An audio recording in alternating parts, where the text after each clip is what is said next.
Well, hello there, my friend. Jonathan Doyle with you. Welcome to the Pretty Much Daily Message. I want to talk to you today about a really important topic. Before I do that, please make sure you have subscribed to the channel.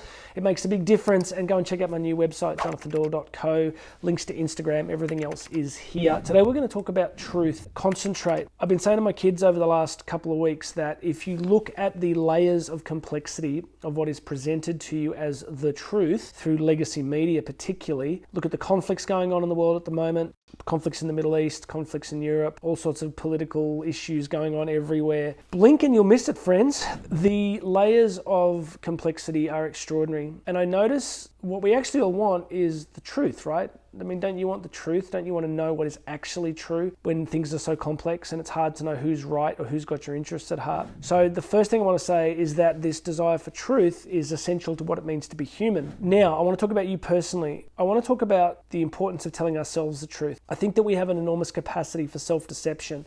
I think that part of the human journey is that we can so very easily deceive ourselves. I did some seminars a few years ago where I juxtaposed a really interesting set of slides. One was from Oprah Winfrey, who was speaking at a college graduation ceremony. And it was a real one of those classic Disney moments where she was talking about all the incredible things that everybody could do. It was like, you can make your dreams come true. You can do anything. Anything's possible. Trust yourself. That was one of the real mantras. Trust yourself. And in the next slide, I showed a great slide from St. Augustine, going back to the 4th century.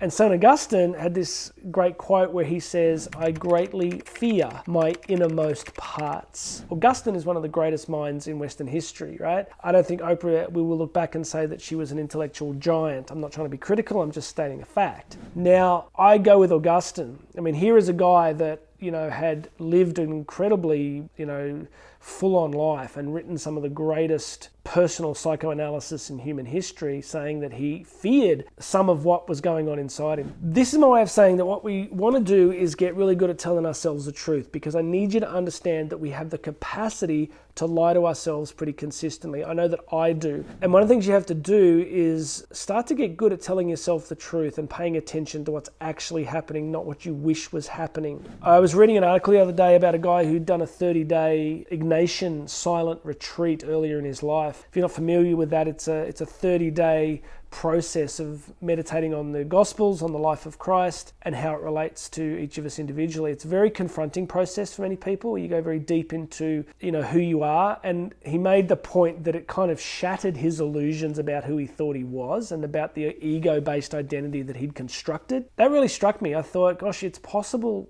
to really go through your life building a sense of self that may be inaccurate. So this is not an easy message. We've got to get good at telling ourselves the truth. We've got to get good at telling ourselves what's actually happening in our lives, who we really are, what we really feel, think, and believe, how we really act, not how we think we'd like to think we act. Because I think real transformation, growth, goodness, being useful, being a blessing to other people comes from being really grounded in knowing the truth of who you are and then changing the things that need to be changed. Part of the problem with our modern psychotic political landscape is vast numbers of people in leadership who are deeply connected from reality and from the truth of themselves, who are playing a part. I guess it's easy to sit back and be critical, but I think the more enlightened, grounded, engaged we all become, the better decisions we make for ourselves, for the people we love, for the world around us. So that's today's message. Tell yourself the truth. How do you do it? Almost like with every principle that I've been teaching you guys, is it's simply about making time and space for silence and stillness and learning to really listen to what's actually going on inside you.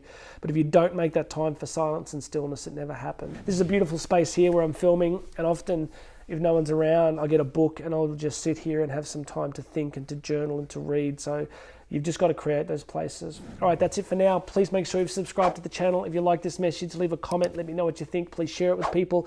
Go check out the Instagram link. My name's Jonathan Doyle. I'm going to have another message for you very soon.